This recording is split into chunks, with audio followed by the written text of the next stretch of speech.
नमस्कार बच्चों। प्रेम विद्या मंदिर हिंदी हाई स्कूल से मैं लीला मैम कक्षा 11 के काव्य खंड का पाठ 6 त्रिलोचन द्वारा रचित चंपा काले काले अक्षर नहीं चिन्हती काव्य समझाऊंगी। त्रिलोचन का मूल नाम वासुदेव सिंह था। उनका जन्म सन 1917 चिरानीपट्टी जिला सुल्तानपुर उत्तर प्रदेश में हुआ। उनकी प्रमुख रचनाएं धरती, गुलाब और बुलबुल, दिगंत, ताप के ताए हुए दिन, शब्द, उस जनपद का कवि हूँ, अर्गान तुम्हें सौंपता हूँ, चैती, अनमोला, मेरा घर, जीने की कला काव्य, देश काल, रोजनामचा काव्य और अर्थबोध, मुक्तिबोध की कविताएं, गद्य, हिंदी के अनेक कोशों के निर्माण में महत्वपूर्ण योगदान है। उनको साहित्य अकादमी, शला का सम्मान और महात्मा गांधी पुरस्कार प्राप्त हुए। चंपा काले काले अक्षर नहीं चिन्हती नामक कविता धरती संग्रह में संकलित है। यह पलायन के लोक अनुभवों को मार्मिकता से अभिव्यक्त करती है। कविता में अक्षरों के लिए काले काले विशेषण का प्रयोग किया गया है, जो एक और शिक्षा व्यवस्था के अंतर विरोधों को उजागर करता है, तो दूसरी ओर उस दारुण यथार्थ से भी हमारा परिचय कराता है। शिक्षा व्यवस्था के अंतर विरोधों को उजागर करता है, जहाँ आर्थिक मजबूरियों को चलते घर टूटते हैं।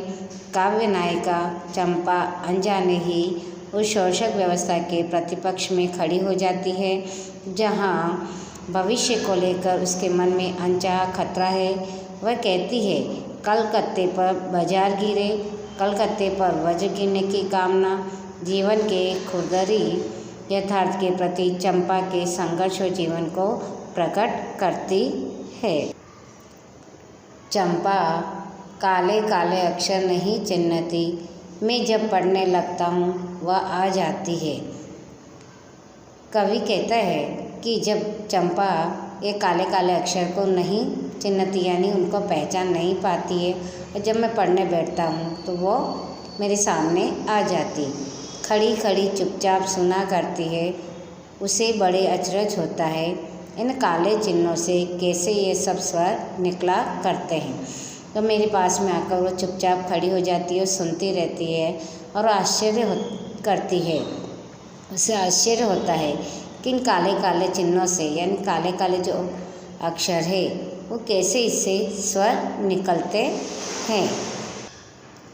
चंपा सुंदर की लड़की है, सुंदर ग्वाला है, गाय भैंस रखता है। चंपा चौपायों को लेकर चरवाही करने जाती है।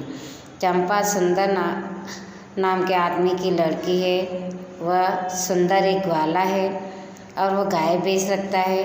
चंपा उन्हीं चौपायों को लेकर, यानी गाय भैंसों को लेकर चराने के लिए जाती है।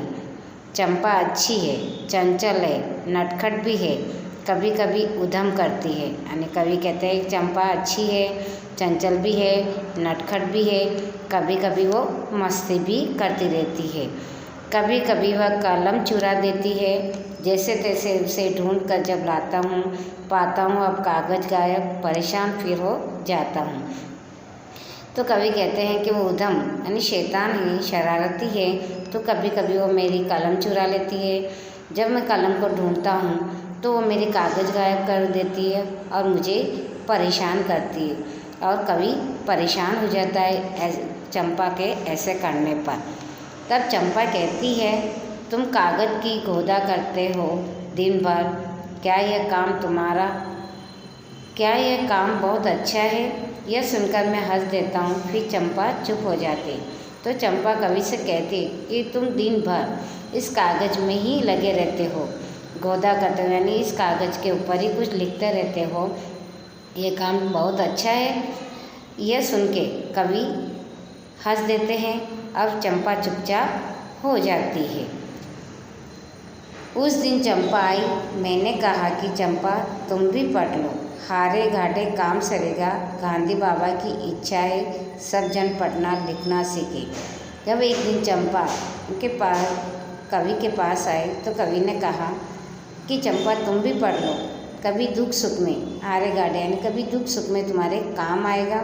गांधी बाबा की भी यही इच्छा है कि हर जन सब पढ़े लिखे यानी सब शिक्षक निरक्षर कोई ना रहे, इस तरह गांधी बाबा की इच्छा है। चंपा ने यह कहा कि मैं तो नहीं पढ़ूंगी, तुम तो कहते थे गांधी बाबा अच्छे हैं, वे पढ़ने लिखने को कैसे बात कहेंगे, मैं तो नहीं पढ़ूंगी। चंपा ने कहा कवि से कि मैं नहीं पढ़ूंगी, और तुम कहते थे गांधी बाबा अच्छे हैं, गांधी बाबा अच्छे नहीं, वो पढ़ने लिखने की बात कैसे कर सकते हैं, जब अच्छे होते हैं तो पढ़ने लिखने यानी वो पढ़ने लिखने के खिलाफ थी और कहती है कि मैं नहीं पढ़ूंगी। मैंने कहा कि चंपा पढ़ लेना अच्छा है, ब्याह तुम्हारा होगा, तुम गौने जाओगी, कुछ दिन बालम संग साथ रह चला जाएगा, बड़ी दूर है वह कलकत्ता, कैसे उसे संदेश दोगी, कैसे उसके पत्र पढ़ोगी, चंपा पढ़ लेना अच्छा है। तो कवि कहते हैं कि चंपा तुम पढ़ लो, तुम्हारे काम आएगा, तुम्हारा ब्याह होगा, तुम जब अपने ससुराल जाओगी तुम्हारे पति तुम्हारे साथ रह के थोड़े दिन साथ रहेंगे और फिर बाद में चले जाएंगे, वो और कलकत्ता बहुत दूर है, तो उसे कैसे तुम संदेश भेजोगी, कैसे उसके पत्र पढ़ोगी, इसलिए तुम हमारे लिए पढ़ लेना अच्छा है। इस तरह कवि उनको समझाते हैं, चंपा को समझाता है पढ़ने के लिए। लेकिन चंपा कहती है, चंपा बोले तुम कितने झूठे हो, देखा, हाय राम, तुम पढ़ लिख कर इतने झूठे हो, मैं तो ब्याह कभी न करूँगी, और कहीं जो ब्याह हो गया तो मैं अपने बालम को संग साथ रखूँगी, कलकत्ता में कभी न जाने दूँगी, कलकत्ते पर बजर गिरी।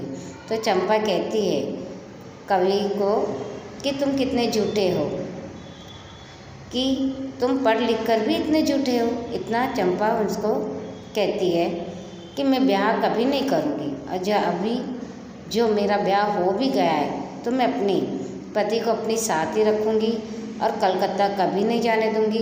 कलकत्ता पे भले बिजली गिरे, कहर गिरे, कुछ भी गिरे, वज्र गिरे, भारी विपत्ति आए, लेकिन मैं अपने पति को